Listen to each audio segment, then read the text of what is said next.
কেরিয়ারটা করতে গেলে আপনাকে একটু পরিকল্পনা করতে হবে, লিস্ট করতে হবে।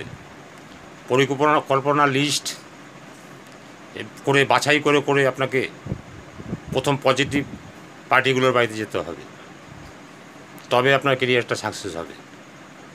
আপনি মনে মনে ভাববেন কেরিয়ার সাকসেস হয়ে যাবে আর হয়ে গেল, তা কিন্তু নয়।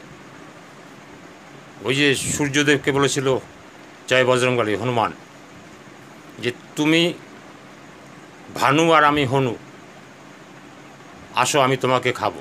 আমি হনু তুমি ভানু, আমি তোমাকে খাবো, এই বলে খেতে গেছে। দেবতারা সব ভয়ে চিন্তিত হয়ে পড়েছে। সম্ভব ওনার দ্বারা, বজরংবলীর দ্বারা সম্ভব ভানুকে খাওয়া। তাই আপনার পক্ষে কিন্তু সম্ভব না কেরিয়ার পাওয়া। আপনাকে কষ্ট করে চক আউট করে লিস্ট করে পজিটিভ লোকের কাছে আগে গিয়ে আপনাকে পজিটিভ হয়ে এগোতে হবে, তবেই আপনি কেরিয়ার পাবেন। অন্যথায় আপনি হতাশাগ্রস্ত হয়ে পড়বেন। তাই আনন্দে থাকতে গেলে আগে আপনাকে একটা লিস্ট করে কাছের লোকের কাছে আগে যেতে হবে।